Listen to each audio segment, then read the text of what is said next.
Megastar Chiranjeevi గారు తన blood bank ద్వారా విస్తృతంగా సేవలు అందిస్తూ ఎంతో మందికి ఇన్స్పిరేషన్గా నిలిచిన విషయం తెలిసిందే.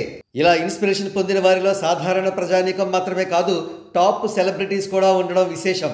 ఇటీవల రెట్రో మూవీ ప్రీ రిలీజ్ ఈవెంట్లో తమిళ స్టార్ హీరో సూర్య మాట్లాడుతూ తనకు చిరంజీవి గారు బ్లడ్ బ్యాంక్ ద్వారా చేస్తున్న సేవా కార్యక్రమాలు ఆదర్శం అని, ఆయన బ్లడ్ బ్యాంక్ స్ఫూర్తితోనే తాను అగరం ఫౌండేషన్ స్థాపించారని, ఆ ఫౌండేషన్ ద్వారా 8,000 మంది గ్రాడ్యుయేట్స్ బయటకు వచ్చారని, తన ఫౌండేషన్కు యుఎస్లోని తెలుగు వారు కూడా ఫండ్స్ ఇస్తూ ఉంటారని వెల్లడించారు సూర్య. అయితే సూర్య గారు చిరంజీవి గారి సేవా కార్యక్రమాలని మెచ్చుకోవడంతో చిరంజీవి గారంటే నిరంతరం ఈర్ష్యతో కుళ్ళిపోతూ రగిలిపోతూ ఉండే కులగజ్జి స్నాక్స్ గాడు అలియాస్ M9 న్యూస్ గాడికి నిద్ర పట్టలేదు.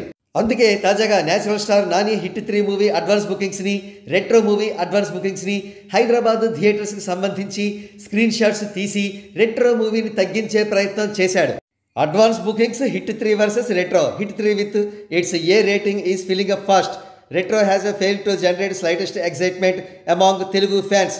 అయితే ఒక స్ట్రైట్ తెలుగు మూవీ అడ్వాన్స్ బుకింగ్స్తో dubbing movie advance bookings compare చేయకూడదనే ఇంగిత జ్ఞానం కలగలేదు స్నాక్స్ గాడికి. అంతేకాదు హైదరాబాద్ అడ్వాన్స్ బుకింగ్స్ కంపేర్ చేశాడు కానీ అదే చెన్నై అడ్వాన్స్ బుకింగ్స్ అయితే రెట్రో అప్పర్ హ్యాండ్గా ఉంటుందనే విషయం కూడా వాడికి తెలుసు.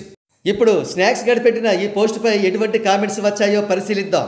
సారీ బ్రో, రెట్రో ఈవెంట్లో ఏమైనా స్నాక్స్ తక్కువ అయి ఉంటే అంత మాత్రం దానికే పగ పెట్టుకున్నట్టు స్క్రీన్ రికార్డింగ్ ఏంటి మామా? Surya fans don't take him seriously. How about hit bookings in TN? Just because Surya Anna is near and dear to Mega family, this page which works for Junior NTR and Yan family spreading negativity and killing cinema. Cheapra yam kodaka. Can I compare retro versus a hit 3 bookings in Chennai? Nani మెగాకి support అని తెలిసినా ఆపోజిట్లో ఉన్న Suriya Chiru blood bank నుంచి inspire అయ్యా అన్నాడు. Scene reverse చేసి సూర్య మీద ఏడుస్తున్నాడు, లేదా నాని మీద ఏడ్చేవాడు ఈ స్నాక్స్ గాడు. మళ్ళీ వీళ్ళు క్వశ్చన్స్ వేస్తారు, జనాలు థియేటర్స్కి ఎందుకు రావడం లేదు అని. రిలీజ్ అవ్వకముందే సినిమాని చంపేస్తే ఎందుకు వస్తారు? Every movie has its strength. Let people decide after watching the movie in theatres. మీరు ఆపండి ఆల్ దీస్ థింగ్స్. ఇప్పుడు మళ్ళీ రివ్యూస్ కూడా ఉంటాయి.